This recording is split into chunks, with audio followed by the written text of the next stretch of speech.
You are not in win now mode. I think they're in win now mode. Why not? You're in win now. Your franchise has been dismal since Kevin Garnett first retired. But would it be fair to say I think they would be doing, the record would be not far off from where it is if they just brought in Teague and had Wiggins, Towns, sign some veterans and keep marketing?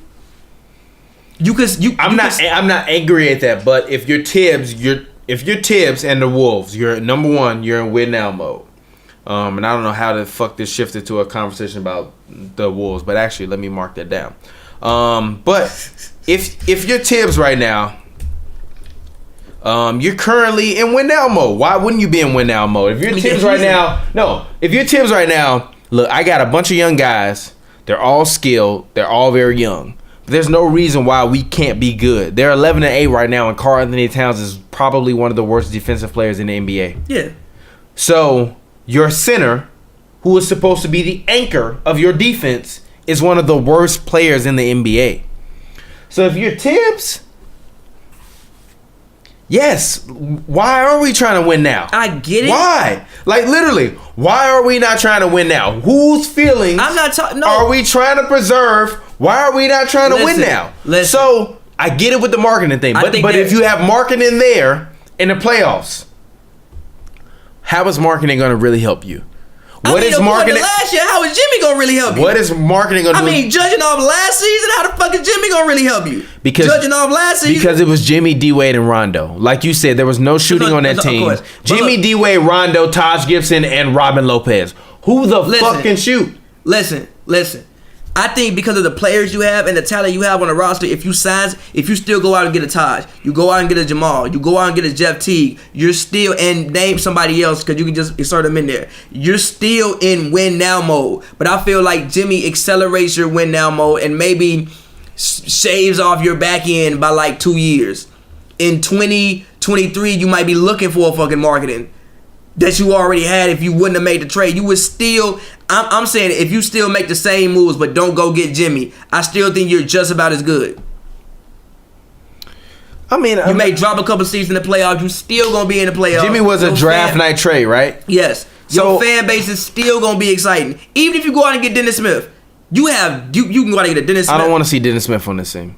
I would have much rather seen marking him. Okay, that's fine. This team needs a traditional point guard that can defend, shoot threes, and get other people's shots. Marketing would have been good for this, but if I'm Minnesota, I'm not trying to continue to wait. You're not really waiting. I have two guys who I think you think Cat and Wiggins are all-star caliber players, right? If you go out and get some veterans, they're still going to be all-star caliber players. Yeah, so it's like, so now in Tibbs in their mind, they're like, yo, we got 3 all-star level players. We got Wiggins, Jimmy, and still not top. So that means we're gonna have our first All-Star since Kevin Garnett. Okay. Because I don't know. Kevin Love didn't make All-Star. I think he might have made one. He might have made one. Even if he made one, we got our first real All-Stars, franchise players since Kevin Garnett. Yeah. We got a team with 3 guys, 2 wings, and a center who we think could be the best center of all time. Yeah. Why not? Literally, why not in this scenario? Like I started the episode off with, why not in this scenario? If you go get some veterans, you're still going to be very good. And if you get the rookie, now you might have 3. You know Jimmy's not a franchise guy. You might have 2 franchise guys and 1 all-star, and you still got veterans surrounding them. You still going to be good. Yeah, but we trying to win now. You still going to be, you not winning now.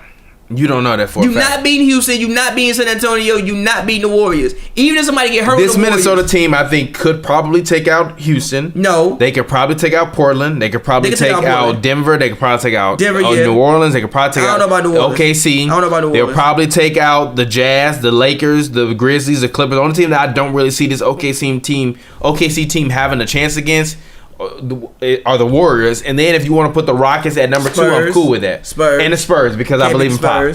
Can't beat the Spurs. The Thunder, I'm still not. The thing about T was that they match up really well against the team because they also have 2 wing guys who can score with pretty much anybody.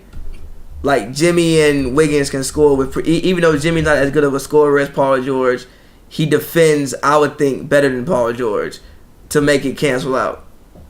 I'm not mad at that. And Wiggins, with Melo at his age, Melo's still a better scorer, but it cancels out. I'm not mad at that. I'm not angry at your opinion, and I get it.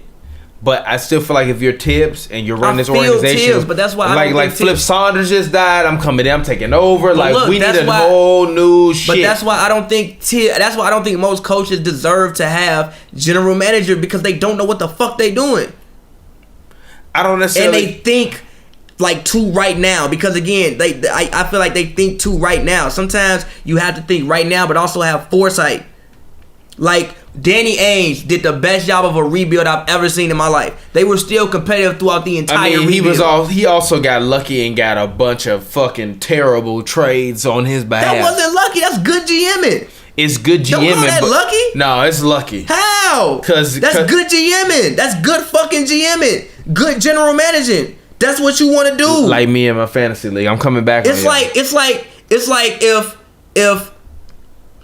you in the playoffs and the best player on every team gets hurt before you get there, you still had to go win the game.